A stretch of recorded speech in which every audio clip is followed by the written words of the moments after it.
नमस्कार दोस्तों, मेरा नाम अभिषेक है और चार्ट मोजो के इस नए वीकली फंडामेंटल वीडियो में आपका स्वागत है। तो आज मैं बात करने वाला हूँ निफ्टी 50 के बारे में। इसमें अभी ऐसा क्या हो रहा है कि मार्केट नया हाई बना रहा है एंड यहाँ से ये मार्केट का रुझाव क्या हो सकता है। तो इससे पहले मैं बात करूँ, मैं आपको एक चीज़ गौर कराना चाहता हूँ कि वो अभी मार्केट में एक्चुअली हो क्या रहा है।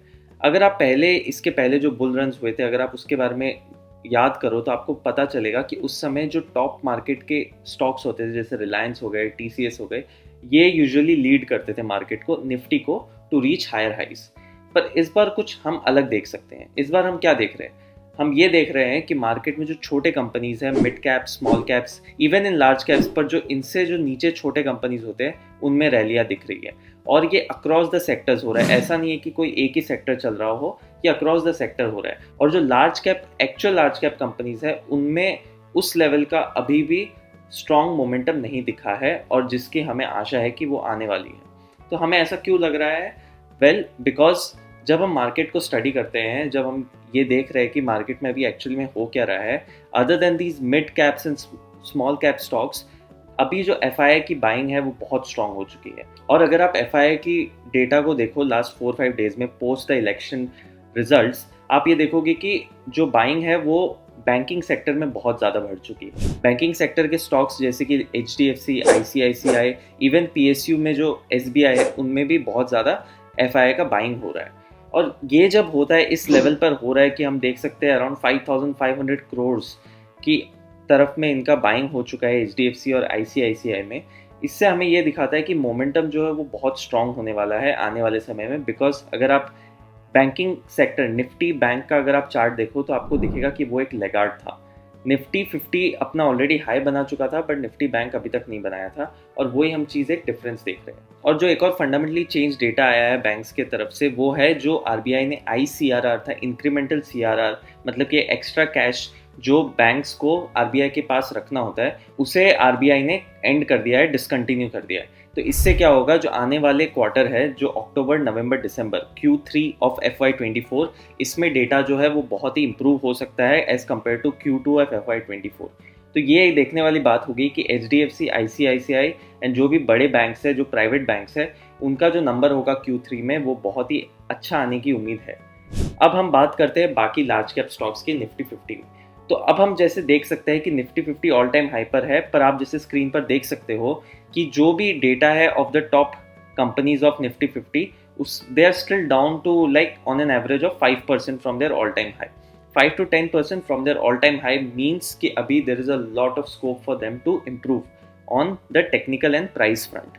तो जब ये होगा तब हम देख सकते हैं कि निफ्टी के पास अभी हेडरूम बहुत ज़्यादा है when these companies start to become the leads of the Indian stock market. So अभी ऐसे कौन से स्टॉक है जिनमें हमारा ध्यान सबसे ज़्यादा रहने वाला है आने वाले समय, शॉर्ट टर्म पीरियड के लिए, टिल Q3 एंड्स? तो अभी हमारा ध्यान सबसे ज़्यादा रहने वाला है obviously the two stocks HDFC and ICICI bank.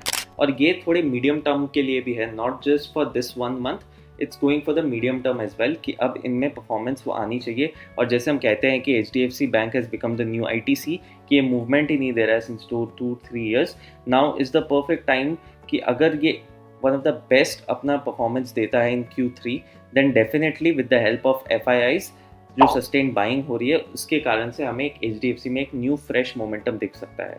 अब जब हम आगे बढ़ते हैं, बैंक से HDFC और ICICI के आगे बढ़ते हैं, तो हमारा ध्यान जाता है निफ्टी IT पर। तो जैसे आप निफ्टी IT का चार्ट देख सकते हैं, it is very close to reaching its all time high level of 33,400।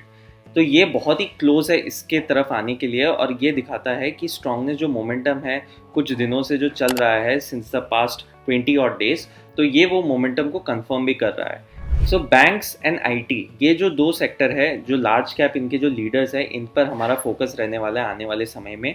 और जब हम इससे आगे बढ़ते हैं तो हमारा ध्यान जाता है BPCL एंड HPCL जैसे शेयर्स पर भी। ऐसा हम इसलिए कह रहे हैं क्योंकि अगर आप ब्रेंट का प्राइस देखो, देन यू विल रियलाइज कि अभी इसमें वो जो एक प्रेशर की बात हो रही थी, वो प्रेशर थोड़ा कम होते हुए दिख रहा है ओपेक मीटिंग के बाद। और जो कैंपेन्स हो रही है, इलेक्शन कैंपेन्स, उसमें भी इन्फ्लेशन की बातें या महंगाई की बातें उतनी नहीं हो रही है, बिकॉज गवर्नमेंट को प्राइसेस कर्व करने की ज़रूरत ही नहीं पड़ रही, as the Brent crude price is already low. And सिर्फ इसमें अब प्राइसेस की बात नहीं है, HPCL और BPCL अब नए मार्केट की तरफ जा रही है, such as green hydrogen. And आप कोई भी कंपनी को स्टडी करो तो उसके मार्केट साइज को स्टडी करना बहुत ज़रूरी है, क्योंकि अब जैसे ही नए मार्केट्स अनलॉक हो रहे हैं for HPCL and BPCL such as green hydrogen, तो उनका जो यूनिवर्स है वो बढ़ चुका है, जिसके कारण से इनका जो वैल्यू है वो अनलॉक हो रहा है।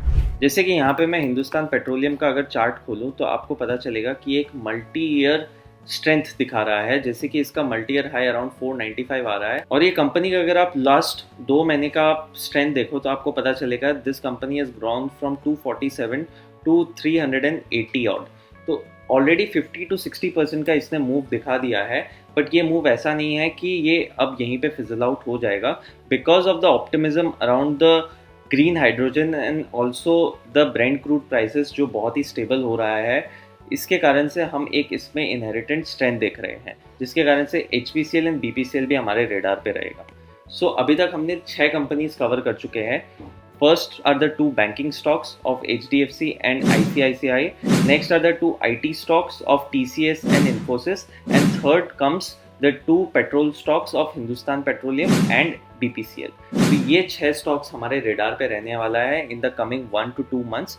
और निफ्टी में जो हम कह रहे हैं कि एक स्ट्रेंथ आ रहा है, अब वो स्ट्रेंथ को आगे बढ़ाने का काम इन्हीं बड़े जायंट्स का रहेगा। और हमारा ध्यान ऑब्वियसली ऐसे स्टॉक्स पे रहने वाले, जैसे आप ये टॉप 10 स्टॉक्स देख सकते हो, these are already down 6 to 8% from its all time high, and we can expect them to provide the next leg of growth for Nifty. तो आज के वीडियो के लिए बस इतना ही। मैं आशा करता हूँ आपको आज का वीडियो बहुत पसंद आया होगा।